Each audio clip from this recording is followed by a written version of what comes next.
Sahabat ikhlas inspiring semua, Assalamualaikum warahmatullahi wabarakatuh. Jumpa kembali di saluran Kang Cepi Corner untuk kita tetap sharing kebaikan dalam frekuensi inspiring motivation. Dan pada kesempatan video ketiga di sesi Ikhlas Pasti Terbalas Part 3 dengan judul Jaga dan pelihara gagasan positif di benak dan di hati. Beranilah yakinkan diri bahwa tidak ada yang sia-sia di kehidupan ini. Sahabat ikhlas yang penuh inspiring semua, pada video ketiga kali ini kita mulai dengan chapter 1, bahwa hal yang positif adalah sesuatu yang akan berimplikasi logis di masa yang akan datang. Dan di saat ini, yang bisa kita lakukan sekarang mungkin tidak akan langsung berbuah dan berkembang. Setiap jeripayah yang kita keluarkan, walaupun terasa melelahkan, tetap akan terjejak sebagai bunga kebajikan. Hal positif itu dapat terekspos sebagai sebuah hobi, minat yang belum tergali, atau sekedar hal iseng yang disukai. Apapun itu bagi kita, selama mengandung unsur positif, memang tetap harus dipelihara, karena tidak ada yang tahu kalau seorang anak gembala tumbuh menjadi nabi akhir zaman yang mulia. Ada yang senang membuat konsep namun baru di atas kertas, rajin menanam di kebun yang luas, atau punya ide yang belum tuntas karena masih banyak sumber daya yang masih terbatas. Simpan saja sebagai modalitas yang akan terakumulasi karena waktu berjalan yang selalu melintas. Cepat atau lambat, alam akan mulai merangkai sebagai bingkisan berkat dari hasil ekspresi keunggulan sebuah bakat. Masing-masing dari kita pasti pernah menginventarisir hal-hal positif tadi. Jangan pernah sampai hilang dan menjadi ide yang mati. Minimal dalam benak ataupun tersimpan kuat terpatri di dalam hati. Kenapa belum mampu membuahkan hasil dalam bentuk rupiah?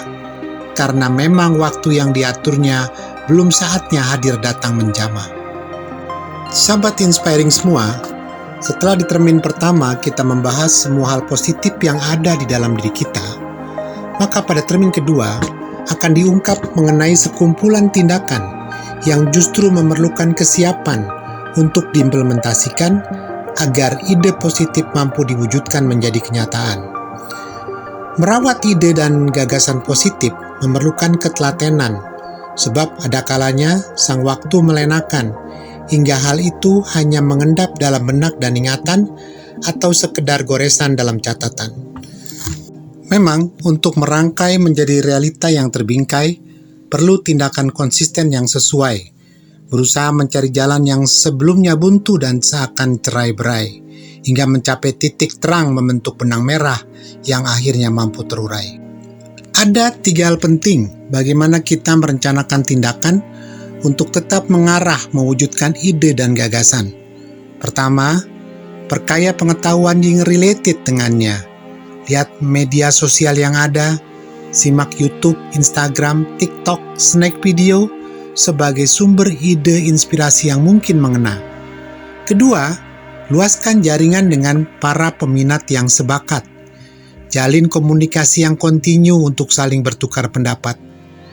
Pertemuan yang lebih erat penting untuk saling mengisi ruang-ruang curhat yang masih terasa bersekat.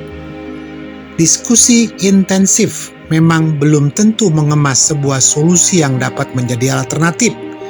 Namun, perlahan tapi pasti akan mengarah pada hasil akhir yang penuh inspiratif. Dan poin ketiga adalah lakukan praktek langsung terencana dalam balutan kerjasama yang saling menyangga, menutup kekurangan yang ada, dan memanfaatkan sumber daya semaksimal yang kita punya. Pernahkah kita gagal dalam mewujudkan suatu ide? Pasti, karena kita mungkin kurang metode.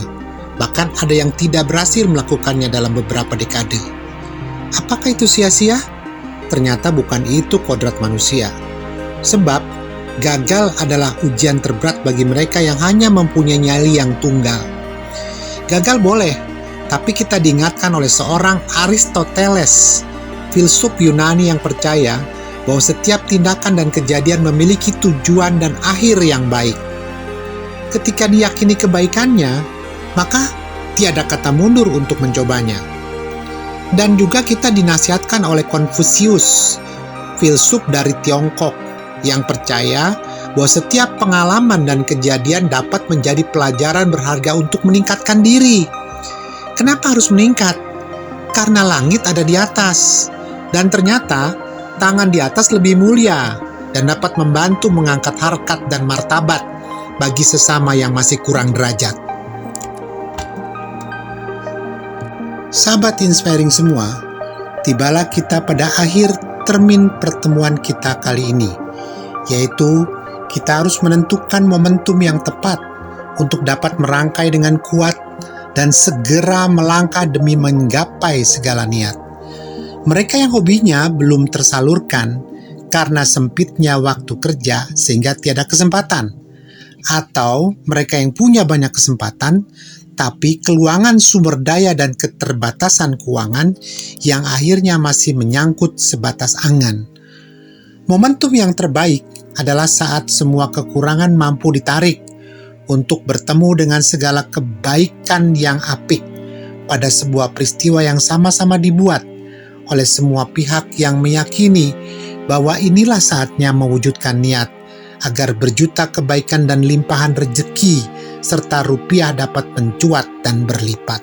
Sebagai poin ringkasan yang perlu dikemas untuk mewujudkan ide yang bernas dan pembuktian konklusi bahwa tiada yang sia-sia yang telah diciptakan oleh Sang Maha Cerdas.